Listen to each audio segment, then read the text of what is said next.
Shalom saudara, jumpa lagi dengan saya Pendeta Cecep Suparman. Hari ini saya akan menyampaikan firman Tuhan dengan judul memproduksi buah. Memproduksi buah. Lukas pasal 3 ayat 8. Saya akan bacakan buat kita semua. Lukas pasal 3 ayat 8. Lukas pasal 3 ayat 8. Saudara yang punya Alkitab bisa buka bersama dengan saya satu ayat ini. Jadi hasilkanlah buah-buah yang sesuai dengan pertobatan. Dan janganlah berpikir dalam hatimu, Abraham adalah bapa kami. Karena aku berkata kepadamu, Allah dapat menjadikan anak-anak bagi Abraham dari batu-batu ini. Saudara, ada terjemahan lain dalam bahasa Inggris, New English Translation. Saya akan bacakan buat kita semua.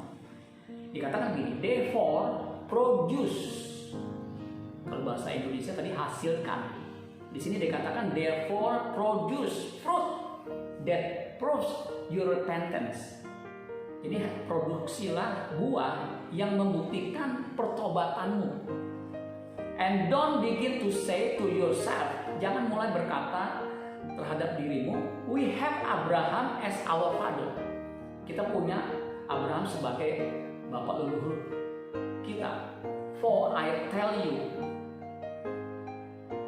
sesungguhnya aku berkata kepadamu, that God, Allah, can raise up children for Abraham from these stones. Jadi Tuhan dapat membangkitkan anak-anak untuk Abraham dari batu-batu ini. Ada terjemahan bahasa Indonesia modern, BIMK, bahasa Indonesia modern, ya. Dikatakan begini, bahasa Indonesia masa kini, tunjukkanlah dengan perbuatanmu bahwa kamu sudah bertobat dari dosa-dosamu. Saudara, Tuhan Yesus dalam firman-Nya di sini melalui Yohanes Pembaptis mengatakan, tunjukkanlah perbuatanmu bahwa kamu sudah bertobat dari dosa-dosamu. Jadi tanda bahwa kita sudah bertobat itu harus ditunjukkan dengan apa? Perbuatan. Saya ulangi lagi, tunjukkanlah dengan perbuatanmu bahwa kamu sudah bertobat dari dosa-dosamu. Jadi kalau orang mengatakan aku sudah bertobat, dia harus menunjukkan perbuatannya yang membuktikan bahwa dia itu sudah bertobat. Jangan mulai berkata bahwa Abraham adalah nenek moyangmu.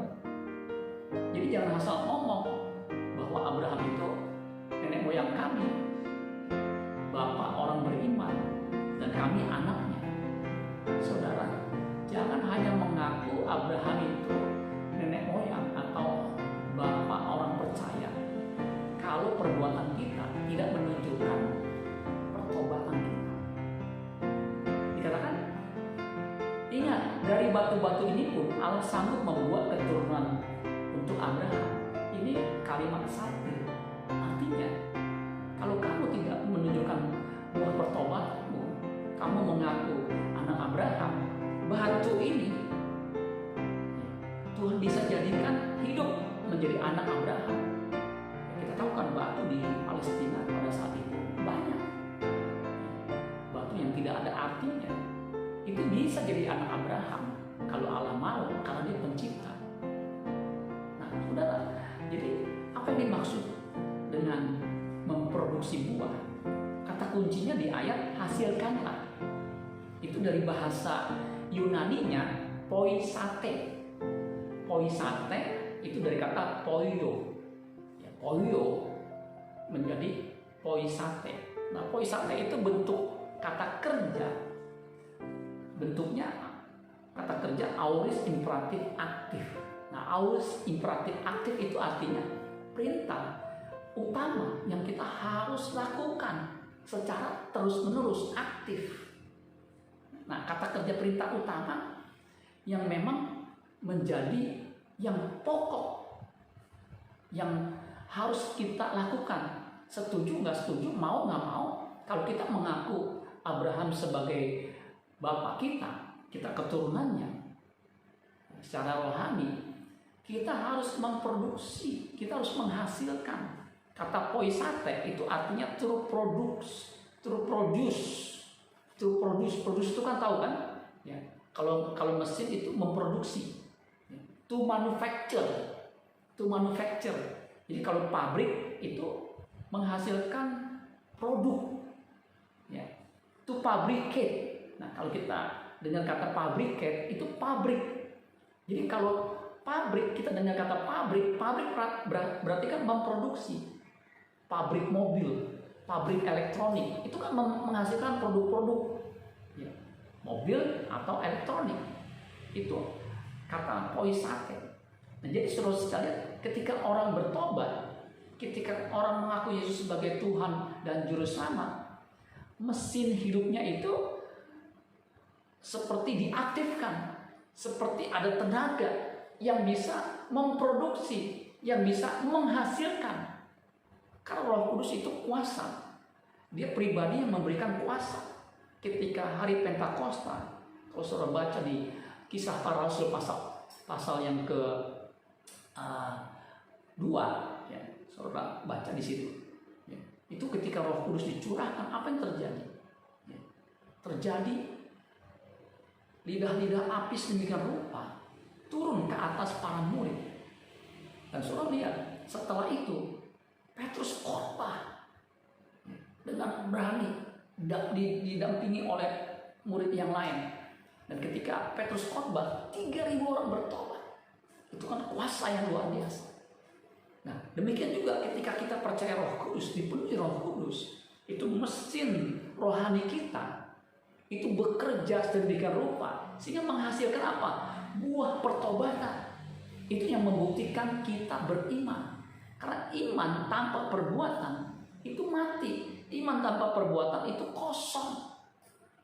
Jadi kalau kita mengaku beriman, mengaku percaya, harus ada perbuatan yang membuktikan bahwa kita itu orang percaya. Jadi hal yang utama yang kita harus kerjakan adalah menghasilkan buah, yaitu buah pertobatan. Buah apa lagi? Buah pelayanan. Sehingga orang yang penuh dengan Roh Kudus pasti dia melayani Tuhan, pasti dia mengabarkan Injil, pasti dia menjadi saksi. Jadi disuruh atau tidak disuruh dia akan menjadi saksi. Dan saya pernah sampaikan, saksi yang efektif adalah dirinya sendiri yang diubahkan menjadi seperti Kristus, sehingga dimanapun dia berada, dia menjadi saksi yang permanen. Dia merefleksikan, dia merepresentasikan Kristus. Sehingga ketika dia di kantor, di marketplace, dia berinteraksi dengan orang, itu akan terlihat ini orang sungguh luar biasa baik. Ketika orang lihat kehidupan kita, orang akan berkata, orang sebaik dia nggak mungkin menyembah Tuhan yang salah. Itu kesaksian yang efektif, permanen, bukan hanya kata-kata. Kata-kata ya, kalau ada pembicaraan kita berkata-kata. Kita bisa menjadi saksi di sosial media, dalam tulisan-tulisan yang memberkati banyak orang, yang memberi kesejukan, yang membawa keteguhan, yang tidak melukai, menyakiti orang lain. Itu menjadi saksi. Kemudian buah apa lagi? Selain buah pertobatan, buah pelayanan, buah roh. Buah roh itu bisa dinikmati oleh sesama. Ada 9 buah roh. Kasih, sukacita, damai sejahtera, kesabaran, kemurahan, kebaikan, kesetiaan, kelemah lembutan, penguasaan diri. Itu bisa dirasakan oleh orang sekitar kita, oleh orang yang berinteraksi dengan kita akan merasakan buah itu, terutama keluarga Yerusalem kita bisa merasakan. Makanya saudara menjadi orang Kristen itu beratnya di mana? Beratnya adalah ketika kita mau berubah, bergerak dari zona nyaman kita menuju ke perubahan.